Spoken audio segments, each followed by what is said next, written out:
જય શ્રી કૃષ્ણ મિત્રો, આ વિડીયોમાં નાગપંચમી વ્રતની કથા સાંભળશું, જેમાં આગલા દિવસે રાત્રે મગ, બાજરો, ચણા અને જુવાર પલાળી બીજા દિવસે નાગપંચમીના દિવસે ભીત પર 9 નાગનું ચિત્ર દોરી તેમાં કંકુ, ચોખા, નાગલો ચડાવી શ્રીફળ વધેરી પલાળેલા કઠોળ, દૂધ અને બાજરાની કુલેર બનાવી નાગદેવતાને ધરાવે છે. આખો દિવસ ઠંડુ ભોજન ગ્રહણ કરી પાંચમનું વ્રત કરે છે. પૂજા કરતી વખતે 9 નાગનું સ્મરણ કરે છે, જેમાં અનંત, વાસુકી, શેષનાગ, પદ્મનાગ, કંબલ, શંખપાલ, ધૃતરાષ્ટ્ર, તક્ષક તથા કાલિયા નાગનું સ્મરણ કરી બાળકો અને ઘરની સુખાકારી માટે પ્રાર્થના કરે છે. પોતાનાથી જાણતા અજાણતા જો કાંઈ ભૂલ થઈ હોય તો ક્ષમા પ્રાર્થના કરે છે. આ રીતે નાગદેવતાની પૂજા કરવાથી જેની કુંડળીમાં નાગદોષ, કાલસર્પદોષ, પિતૃદોષ હોય તો તે દૂર થાય છે. જેની કુંડળીમાં રાહુ નબળો હોય, 5મા સ્થાનમાં હોય તો નાગપંચમીના દિવસે મહાદેવજીના મંદિરે જઈ શિવલિંગ પર જળ અને કાળા તલ અર્પણ કરવાથી તે દોષ દૂર થાય છે. તો મિત્રો, આ હતું નાગપંચમીનું મહાત્મ્ય, પૂજન વિધિ. અને હવે સાંભળશું નાગપંચમી વ્રતની કથા. બોલો નાગદેવતાની જય. એક ગામમાં એક ડોશી તેના 6 દીકરા તથા વહુઓ સાથે રહેતી હતી. દરેક વહુને પિયર હતું, મા બાપ હતા, પરંતુ નાની વહુ રાધાને પિયરમાં કોઈ ન હતું. આથી તેને બધા ન પીરી કહીને મેણા મારતા. તેની પાસે સાસુ અને જેઠાણીઓ ખૂબ કામ કરાવતી, તેને 2 ટક પૂરું ખાવા પણ ન આપતી. તેવામાં ભાદરવો મહિનો આવ્યો, ઘરમાં ખીર બની.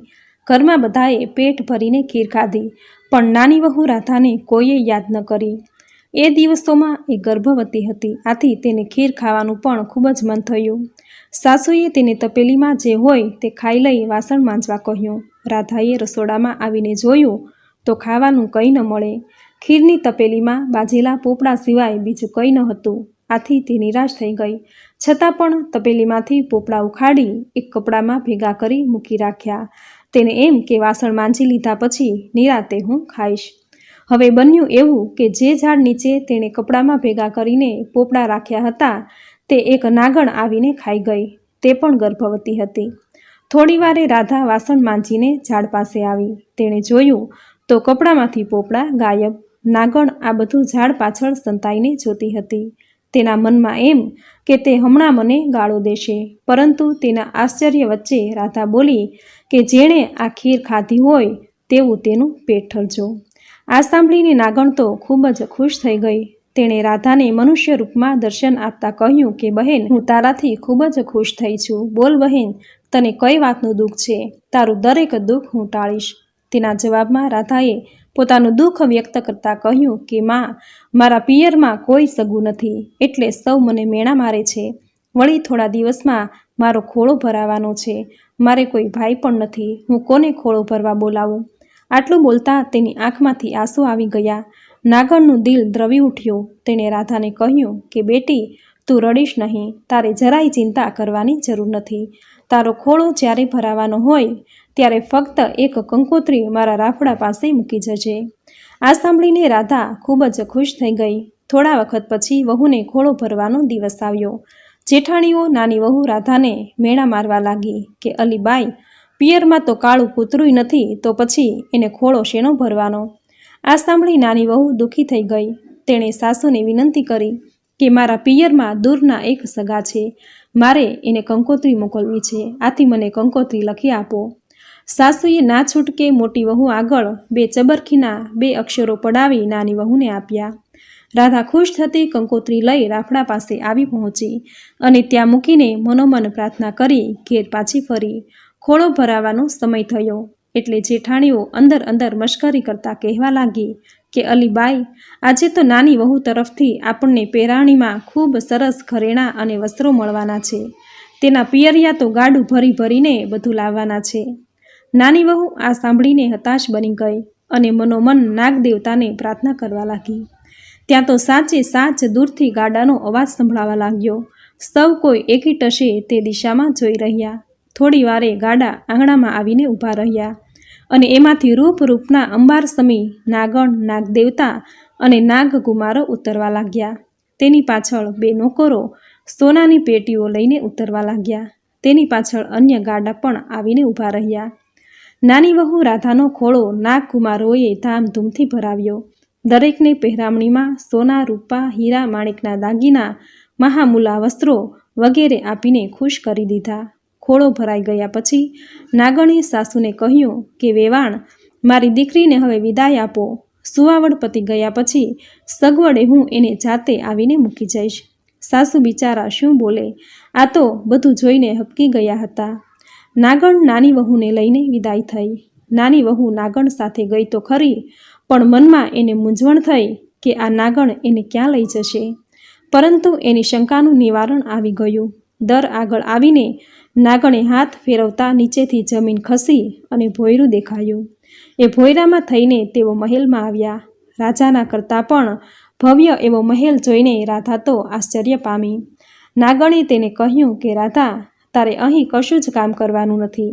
ખાઈ પી અને હિંડોળા પર ઝૂલવાનું છે. હા, ફક્ત તારે એટલું જ કામ કરવાનું છે કે સવાર, બપોર અને સાંજે આ રૂપાની ઘંટડી વગાડીને આ બધા જ નાગકુમારોને ભેગા કરીને દૂધ પાવાનું છે. નાની વહુએ આ કામ સહર્ષ સ્વીકારી લીધું. દિવસો પસાર થવા લાગ્યા. એક શુભ દિવસે તેને દેવ જેવો દીકરો અવતર્યો.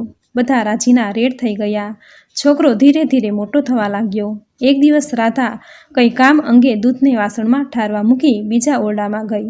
છોકરો રમતો રમતો ત્યાં આવી ચડ્યો અને તેણે રૂપાની ઘંટડી લઈને વગાડવા માંડી. ઘંટડીનો અવાજ સાંભળી નાગકુમારો દોડતા આવી પહોંચ્યા. તેમને જોઈ છોકરો તો બી ગયો અને તેના હાથમાંથી ઘંટડી છૂટી ગઈ અને બે નાગકુમારોના પૂંછડા પર પડી. આથી નાગકુમારોના પૂંછડા કપાઈ ગયા. બીજા નાગકુમારો દૂધ પીવા ગયા તો દૂધ ગરમ હતું, આથી તેમના મોઢા દાઝી ગયા. નાગકુમારો બાંડિયા અને બૂચિયા થઈ જતા છોકરા પર ખૂબ ગુસ્સે ભરાયા અને તેને કરડવા દોડ્યા. એટલામાં રાધા આવી પહોંચી અને છોકરાને તેણે બચાવી લીધો. નાગકુમારોની આવી દશા જોઈ તેને ખૂબ દુઃખ થયું, પણ તે નાના છોકરાઓને શું કહી શકે. નાગણીએ નાગકુમારોને શાંત પાડ્યા, પણ તેના મનમાંથી દાજ ગઈ નહીં. થોડા દિવસ પછી નાની વહુને સારો દિવસ જોઈ મનગમતી પહેરાણી આપી વિદાય કરી. સાસરીમાં નાની વહુ હવે માનીતી થવા લાગી. આથી તેની જેઠાણીઓ તેના પર દાજે બળવા લાગી. નાગકુમારો પણ નાની વહુના છોકરા પર દાજે ભરાયા હતા. આથી તેને કરડવા માટે તેના ઘેર આવી પહોંચ્યા અને ઘંટી નીચે સંતાઈ ગયા. એટલામાં નાની વહુ પાણીનું બેડું ભરીને આવી. ઉંબરામાં આવતા તેને ઠેસ વાગી અને તે પડતા પડતા બોલી કે ખમ્મા મારા બાંડિયા બુચિયા વીરને. આ સાંભળી નાગકુમારો વિચારમાં પડી ગયા કે બહેન કેટલી સારી છે, હજી પણ આપણને યાદ કરે છે. આ રીતે તેમને 2-3 વાર અનુભવ થયો. બહેનનો આટલો બધો પ્રેમ જોઈ એના છોકરાને કરડવાનો તેમણે વિચાર માંડી વાળ્યો અને તેઓ ચૂપચાપ ત્યાંથી ચાલ્યા ગયા. એક દિવસ નાની વહુના છોકરાએ જેઠાણીના છોકરાના દૂધની તાંસળી ઢોળી નાખી. આથી તે ગુસ્સે થઈ અને છણકો કરતા બોલી કે અમારા છોકરાનું દૂધ ઢોળાવીને તમારા હાથમાં શું આવ્યું? તમે તો મોટા ઘરના છો, તે તમે ગાયો ભેંસો કાલે વસાવી શકશો, પણ અમે ક્યાંથી લાવી શકવાના? આ સાંભળી નાની વહુને ખૂબ દુઃખ થયું અને એ જ દિવસે છોકરાને લઈને નાગ માતા પાસે આવી પહોંચી અને પોતાના દુઃખની વાત કહી સંભળાવી. નાગ માતાએ તેને આશ્વાસન આપી અને બીજા દિવસે નાગકુમારોને ગાયો લઈને તેની સાથે મોકલી આપ્યા. તેમાંથી કેટલીક ગાયો જેઠાણીઓને પણ આપી. આથી તેઓ ખૂબ ખુશ થઈ આખા ઘરમાં આનંદ છવાઈ ગયો. હે નાગ દેવતા, તમે જેવા નાની વહુને ફળ્યા તેવા તમારું આ વ્રત કરનારને, વ્રતની કથા વાંચનારને, સાંભળનારને, કહેનારને સૌને ફળજો. સૌની મનોકામના પૂર્ણ કરજો. જય નાગદેવ. તો મિત્રો, આ હતી નાગપંચમી વ્રતનું મહાત્મ્ય અને વ્રતની કથા. આપણા હિન્દુ ધર્મમાં નાગને કાળનું રૂપ કહેવાય છે. આ કાળની પૂજા કરવા માટે પણ આ વ્રત કરાય છે. ભગવાન શિવના ગળામાં જે નાગ છે તે વાસુકી નાગ છે. નાગપંચમીના દિવસે વાસુકી નાગ, શેષ નાગ અને તર્ષક નાગની પૂજા કરવાની પરંપરા છે. શાસ્ત્રોમાં ઉલ્લેખ છે કે નાગપંચમીના દિવસે નાગ દેવતાની પૂજા કરી મીઠું દૂધ ધરાવવાથી આધ્યાત્મિક શક્તિ, અપાર ધન અને ઈચ્છિત ફળ પ્રાપ્ત થાય છે. એવું કહેવાય છે કે આ દિવસે જો નાગ દેવતાના દર્શન થાય તો તે વ્યક્તિના ભાગ્યના દરવાજા ખુલી જાય છે, તેને અપાર ધનની પ્રાપ્તિ થાય છે. જે વ્યક્તિની કુંડળીમાં નાગદોષ, કાળસર્પ દોષ છે તેમને નાગપંચમીના દિવસે નાગચંદ્રેશ્વર મહાદેવના દર્શન પૂજા કરવી જોઈએ. જે નાગચંદ્રેશ્વર મહાદેવનું મંદિર એકમાત્ર ઉજ્જૈનમાં જ છે. શ્રાવણ વદ પંચમીના દિવસે આ મંદિર ખોલવામાં આવે છે। આ વર્ષ દરમિયાન આજે એક જ દિવસે એટલે કે આજે નાગપંચમીના દિવસે જ તેમની પૂજા આરાધના કરવામાં આવે છે। કહેવાય છે કે કોઈને પણ કુંડળીમાં સર્પદોષ હોય, કાલ સર્પદોષ હોય, નાગદોષ હોય તો માત્ર નાગપંચમીના દિવસે આ મંદિરે જઈ નાગચંદ્રેશ્વર ભગવાનના દર્શન કરવા માત્રથી જ નાગદોષ, કાલ સર્પદોષ આદિ નષ્ટ થાય છે અને શુભ ફળની પ્રાપ્તિ થાય છે। આપણા હિન્દુ ધર્મમાં વર્ષોથી નાગ દેવતાની પૂજા કરવાની પરંપરા છે। નાગ દેવતા એ ભગવાન શિવના આભૂષણ છે અને ભગવાન વિષ્ણુ પણ શેષશૈયા પર બિરાજમાન થયેલા છે। આમ પવિત્ર શ્રાવણ વદ પંચમીના દિવસે નાગ દેવતાની પૂજા કરવી, તલવટ, કુલેર, શ્રીફળ અને મીઠું દૂધ ધરાવવું તેમજ નાગપંચમીની વાર્તા સાંભળવાથી આધ્યાત્મિક શક્તિ, અપાર ધન ધાન્ય, સુખ સમૃદ્ધિમાં વધારો થાય છે તેમજ 7 કરોડાનો ભય પણ દૂર થાય છે। તો મિત્રો, ખૂબ જ સુંદર નાગપંચમી વ્રતની વિધિ, તેનું મહાત્મ્ય અને કથા વાર્તા તમે પૂર્ણ શ્રદ્ધાથી સાંભળી, જે સાંભળવાનું પુણ્ય ફળ તમને જરૂર પ્રાપ્ત થશે। મિત્રો, તમે પણ નાગ દેવતાની પૂજા દર વર્ષે કરો છો, નાગ દેવતા પર પૂર્ણ શ્રદ્ધા વિશ્વાસ ધરાવો છો તો વિડીયોને લાઇક કરી કોમેન્ટમાં જય નાગ દેવતા, જય ગોગા મહારાજ જરૂર લખજો। ચેનલ પર નવા છો તો ચેનલ સબસ્ક્રાઈબ કરી બાજુમાં બેલ આઇકન પ્રેસ કરી દેજો, જેથી આપણા દરેક નવા ધાર્મિક વિડીયોની નોટિફિકેશન તમને મળતી રહે। તો ફરી મળીશું આવી જ નવી ધાર્મિક માહિતી, નવી ધાર્મિક કથા સાથે। ત્યાં સુધી આપ સૌને મારા જય શ્રી કૃષ્ણ। તો સાંભળીએ નાગપંચમી વ્રતની કથા। બોલો નાગ દેવતાની જય। એક ગામમાં એક ડોશી તેના 6 દીકરા તથા વહુઓ સાથે રહેતી હતી। દરેક વહુને પિયર હતું, મા બાપ હતા, પરંતુ નાની વહુ રાધાને પિયરમાં કોઈ ન હતું। આથી તેને બધા ન પીરી કહીને મેણા મારતા। તેની પાસે સાસુ અને જેઠાણીઓ ખૂબ કામ કરાવતી, તેને 2 ટક પૂરું ખાવા પણ ન આપતી। તેવામાં ભાદરવો મહિનો આવ્યો, ઘરમાં ખીર બની, ઘરમાં બધાએ પેટ ભરીને ખીર ખાધી, પણ નાની વહુ રાધાને કોઈએ યાદ ન કરી। એ દિવસોમાં એ ગર્ભવતી હતી, આથી તેને ખીર ખાવાનું પણ ખૂબ જ મન થયું। સાસુએ તેને તપેલીમાં જે હોય તે ખાઈ લઈ વાસણ માંજવા કહ્યું। રાધાએ રસોડામાં આવીને જોયું તો ખાવાનું કંઈ ન મળે। ખીરની તપેલીમાં બાજેલા પોપડા સિવાય બીજું કંઈ ન હતું। આથી તે નિરાશ થઈ ગઈ, છતાં પણ તપેલીમાંથી પોપડા ઉખાડી એક કપડામાં ભેગા કરી મૂકી રાખ્યા। તેને એમ કે વાસણ માંજી લીધા પછી નિરાતે હું ખાઈશ। હવે બન્યું એવું કે જે ઝાડ નીચે તેણે કપડામાં ભેગા કરીને પોપડા રાખ્યા હતા તે એક નાગણ આવીને ખાઈ ગઈ, તે પણ ગર્ભવતી હતી। થોડી વારે રાધા વાસણ માંજીને ઝાડ પાસે આવી, તેણે જોયું તો કપડામાંથી પોપડા ગાયબ। નાગણ આ બધું ઝાડ પાછળ સંતાઈને જોતી હતી। તેના મનમાં એમ કે તે હમણાં મને ગાળો દેશે, પરંતુ તેના આશ્ચર્ય વચ્ચે રાધા બોલી કે જેણે આ ખીર ખાધી હોય તેવું તેનું પેટ ઠરજો। આ સાંભળીને નાગણ તો ખૂબ જ ખુશ થઈ ગઈ। તેણે રાધાને મનુષ્ય રૂપમાં દર્શન આપતા કહ્યું કે બહેન, હું તારાથી ખૂબ જ ખુશ થઈ છું। બોલ બહેન, તને કઈ વાતનું દુઃખ છે? તારું દરેક દુઃખ હું ટાળીશ। તેના જવાબમાં રાધાએ પોતાનું દુઃખ વ્યક્ત કરતા કહ્યું કે માં, મારા પિયરમાં કોઈ સગું નથી, એટલે સૌ મને મેણા મારે છે। વળી થોડા દિવસમાં મારો ખોળો ભરાવાનો છે, મારે કોઈ ભાઈ પણ નથી, હું કોને ખોળો ભરવા બોલાવું? આટલું બોલતા તેની આંખમાંથી આંસુ આવી ગયા। નાગણનું દિલ દ્રવી ઉઠ્યું। તેણે રાધાને કહ્યું કે બેટી, તું રડીશ નહીં, તારે જરાય ચિંતા કરવાની જરૂર નથી। તારો ખોળો જ્યારે ભરાવાનો હોય ત્યારે ફક્ત એક કંકોત્રી મારા રાફડા પાસે મૂકી જજે। આ સાંભળીને રાધા ખૂબ જ ખુશ થઈ ગઈ। થોડા વખત પછી વહુને ખોળો ભરવાનો દિવસ આવ્યો। જેઠાણીઓ નાની વહુ રાધાને મેણા મારવા લાગી કે અલીબાઈ, પિયરમાં તો કાળું કૂતરું નથી, તો પછી એને ખોળો શેનો ભરવાનો? આ સાંભળી નાની વહુ દુઃખી થઈ ગઈ। તેણે સાસુને વિનંતી કરી કે મારા પિયરમાં દૂરના એક સગા છે, મારે એને કંકોત્રી મોકલવી છે, આથી મને કંકોત્રી લખી આપો। સાસુએ ના છૂટકે મોટી વહુ આગળ 2 ચબરખીના 2 અક્ષરો પડાવી નાની વહુને આપ્યા। રાધા ખુશ થતી કંકોત્રી લઈ રાફડા પાસે આવી પહોંચી અને ત્યાં મૂકીને મનોમન પ્રાર્થના કરી ઘેર પાછી ફરી।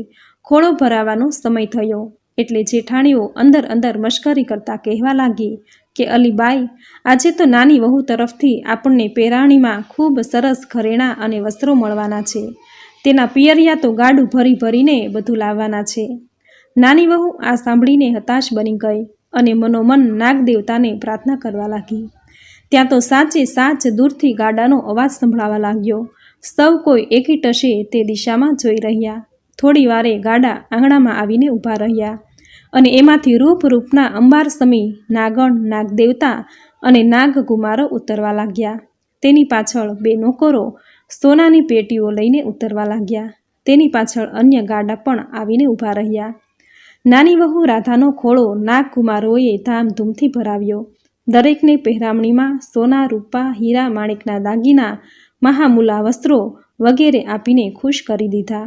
ખોળો ભરાઈ ગયા પછી નાગણે સાસુને કહ્યું કે વેવાણ, મારી દીકરીને હવે વિદાય આપો. સુવાવડ પતી ગયા પછી સગવડે હું એને જાતે આવીને મૂકી જઈશ. સાસુ બિચારા શું બોલે? આ તો બધું જોઈને હબકી ગયા હતા. નાગણ નાની વહુને લઈને વિદાય થઈ. નાની વહુ નાગણ સાથે ગઈ તો ખરી, પણ મનમાં એને મૂંઝવણ થઈ કે આ નાગણ એને ક્યાં લઈ જશે. પરંતુ એની શંકાનું નિવારણ આવી ગયું. દર આગળ આવીને નાગણે હાથ ફેરવતા નીચેથી જમીન ખસી અને ભોયરું દેખાયું. એ ભોયરામાં થઈને તેઓ મહેલમાં આવ્યા. રાજાના કરતાં પણ ભવ્ય એવો મહેલ જોઈને રાધા તો આશ્ચર્ય પામી. નાગણે તેને કહ્યું કે રાધા, તારે અહીં કશું જ કામ કરવાનું નથી. ખાઈ પી અને હિંડોળા પર ઝૂલવાનું છે. હા, ફક્ત તારે એટલું જ કામ કરવાનું છે કે સવાર, બપોર અને સાંજે આ રૂપાની ઘંટડી વગાડીને આ બધા જ નાગકુમારોને ભેગા કરીને દૂધ પાવાનું છે. નાની વહુએ આ કામ સહર્ષ સ્વીકારી લીધું. દિવસો પસાર થવા લાગ્યા. એક શુભ દિવસે તેને દેવ જેવો દીકરો અવતર્યો. બધા રાજીના રેડ થઈ ગયા. છોકરો ધીરે ધીરે મોટો થવા લાગ્યો. એક દિવસ રાધા કંઈ કામ અંગે દૂધને વાસણમાં ઠારવા મૂકી બીજા ઓરડામાં ગઈ. છોકરો રમતો રમતો ત્યાં આવી ચડ્યો અને તેણે રૂપાની ઘંટડી લઈને વગાડવા માંડી. ઘંટડીનો અવાજ સાંભળી નાગકુમારો દોડતા આવી પહોંચ્યા. તેમને જોઈ છોકરો તો બી ગયો અને તેના હાથમાંથી ઘંટડી છૂટી ગઈ અને 2 નાગકુમારોના પૂંછડા પર પડી. આથી નાગકુમારોના પૂંછડા કપાઈ ગયા. બીજા નાગકુમારો દૂધ પીવા ગયા તો દૂધ ગરમ હતું, આથી તેમના મોઢા દાઝી ગયા. નાગકુમારો બાંડિયા અને બૂચિયા થઈ જતા છોકરા પર ખૂબ ગુસ્સે ભરાયા અને તેને કરડવા દોડ્યા. એટલામાં રાધા આવી પહોંચી અને છોકરાને તેણે બચાવી લીધો. નાગકુમારોની આવી દશા જોઈ તેને ખૂબ દુઃખ થયું, પણ તે નાના છોકરાઓને શું કહી શકે. નાગણીએ નાગકુમારોને શાંત પાડ્યા, પણ તેના મનમાંથી દાજ ગઈ નહીં. થોડા દિવસ પછી નાની વહુને સારો દિવસ જોઈ મનગમતી પહેરાણી આપી વિદાય કરી. સાસરીમાં નાની વહુ હવે માનીતી થવા લાગી. આથી તેની જેઠાણીઓ તેના પર દાજે બળવા લાગી. નાગકુમારો પણ નાની વહુના છોકરા પર દાજે ભરાયા હતા. આથી તેને કરડવા માટે તેના ઘેર આવી પહોંચ્યા અને ઘંટી નીચે સંતાઈ ગયા. એટલામાં નાની વહુ પાણીનું બેડું ભરીને આવી. ઉંબરામાં આવતા તેને ઠેસ વાગી અને તે પડતા પડતા બોલી કે ખમ્મા મારા બાંડિયા બુચિયા વીરને. આ સાંભળી નાગકુમારો વિચારમાં પડી ગયા કે બહેન કેટલી સારી છે, હજી પણ આપણને યાદ કરે છે. આ રીતે તેમને 2-3 વાર અનુભવ થયો. બહેનનો આટલો બધો પ્રેમ જોઈ એના છોકરાને કરડવાનો તેમણે વિચાર માંડી વાળ્યો અને તેઓ ચૂપચાપ ત્યાંથી ચાલ્યા ગયા. એક દિવસ નાની વહુના છોકરાએ જેઠાણીના છોકરાના દૂધની તાંસળી ઢોળી નાખી. આથી તે ગુસ્સે થઈ અને છણકો કરતા બોલી કે અમારા છોકરાનું દૂધ ઢોળાવીને તમારા હાથમાં શું આવ્યું? તમે તો મોટા ઘરના છો, તે તમે ગાયો ભેંસો કાલે વસાવી શકશો, પણ અમે ક્યાંથી લાવી શકવાના? આ સાંભળી નાની વહુને ખૂબ દુઃખ થયું અને એ જ દિવસે છોકરાને લઈને નાગ માતા પાસે આવી પહોંચી અને પોતાના દુઃખની વાત કહી સંભળાવી. નાગ માતાએ તેને આશ્વાસન આપી અને બીજા દિવસે નાગકુમારોને ગાયો લઈને તેની સાથે મોકલી આપ્યા. તેમાંથી કેટલીક ગાયો જેઠાણીઓને પણ આપી. આથી તેઓ ખૂબ ખુશ થઈ આખા ઘરમાં આનંદ છવાઈ ગયો. હે નાગ દેવતા, તમે જેવા નાની વહુને ફળ્યા તેવા તમારું આ વ્રત કરનારને, વ્રતની કથા વાંચનારને, સાંભળનારને, કહેનારને સૌને ફળજો. સૌની મનોકામના પૂર્ણ કરજો. જય નાગદેવ. તો મિત્રો, આ હતી નાગપંચમી વ્રતનું મહાત્મ્ય અને વ્રતની કથા. આપણા હિન્દુ ધર્મમાં નાગને કાળનું રૂપ કહેવાય છે. આ કાળની પૂજા કરવા માટે પણ આ વ્રત કરાય છે. ભગવાન શિવના ગળામાં જે નાગ છે તે વાસુકી નાગ છે. નાગપંચમીના દિવસે વાસુકી નાગ, શેષ નાગ અને તર્ષક નાગની પૂજા કરવાની પરંપરા છે. શાસ્ત્રોમાં ઉલ્લેખ છે કે નાગપંચમીના દિવસે નાગ દેવતાની પૂજા કરી મીઠું દૂધ ધરાવવાથી આધ્યાત્મિક શક્તિ, અપાર ધન અને ઈચ્છિત ફળ પ્રાપ્ત થાય છે. એવું કહેવાય છે કે આ દિવસે જો નાગ દેવતાના દર્શન થાય તો તે વ્યક્તિના ભાગ્યના દરવાજા ખુલી જાય છે, તેને અપાર ધનની પ્રાપ્તિ થાય છે. જે વ્યક્તિની કુંડળીમાં નાગ દોષ, કાળ સર્પ દોષ છે, તેમણે નાગપંચમીના દિવસે નાગચંદ્રેશ્વર મહાદેવના દર્શન પૂજા કરવી જોઈએ. જે નાગચંદ્રેશ્વર મહાદેવનું મંદિર એકમાત્ર ઉજ્જૈનમાં જ છે. શ્રાવણ વદ પંચમીના દિવસે આ મંદિર ખોલવામાં આવે છે. આ વર્ષ દરમિયાન આજે એક જ દિવસે એટલે કે આજે નાગપંચમીના દિવસે જ તેમની પૂજા આરાધના કરવામાં આવે છે. કહેવાય છે કે કોઈને પણ કુંડળીમાં સર્પદોષ હોય, કાલ સર્પદોષ હોય, નાગદોષ હોય તો માત્ર નાગપંચમીના દિવસે આ મંદિરે જઈ નાગચંદ્રેશ્વર ભગવાનના દર્શન કરવા માત્રથી જ નાગદોષ, કાળ સર્પદોષ આદિ નષ્ટ થાય છે અને શુભ ફળની પ્રાપ્તિ થાય છે. આપણા હિન્દુ ધર્મમાં વર્ષોથી નાગ દેવતાની પૂજા કરવાની પરંપરા છે. નાગ દેવતા એ ભગવાન શિવના આભૂષણ છે અને ભગવાન વિષ્ણુ પણ શેષશૈયા પર બિરાજમાન થયેલા છે. આમ પવિત્ર શ્રાવણ વદ પંચમીના દિવસે નાગ દેવતાની પૂજા કરવી, તલવટ, કુલેર, શ્રીફળ અને મીઠું દૂધ ધરાવવું તેમજ નાગપંચમીની વાર્તા સાંભળવાથી આધ્યાત્મિક શક્તિ, અપાર ધન ધાન્ય, સુખ સમૃદ્ધિમાં વધારો થાય છે તેમજ સાપ કરડવાનો ભય પણ દૂર થાય છે. તો મિત્રો, ખૂબ જ સુંદર નાગપંચમી વ્રતની વિધિ, તેનું મહાત્મ્ય અને કથા વાર્તા તમે પૂર્ણ શ્રદ્ધાથી સાંભળી, જે સાંભળવાનું પુણ્ય ફળ તમને જરૂર પ્રાપ્ત થશે. મિત્રો, તમે પણ નાગ દેવતાની પૂજા દર વર્ષે કરો છો, નાગ દેવતા પર પૂર્ણ શ્રદ્ધા વિશ્વાસ ધરાવો છો તો વિડીયોને લાઇક કરી કોમેન્ટમાં જય નાગ દેવતા, જય ગોગા મહારાજ જરૂર લખજો. ચેનલ પર નવા છો તો ચેનલ સબસ્ક્રાઈબ કરી બાજુમાં બેલ આઇકન પ્રેસ કરી દેજો, જેથી આપણા દરેક નવા ધાર્મિક વિડીયોની નોટિફિકેશન તમને મળતી રહે. તો ફરી મળીશું આવી જ નવી ધાર્મિક માહિતી, નવી ધાર્મિક કથા સાથે. ત્યાં સુધી આપ સૌને મારા જય શ્રી કૃષ્ણ.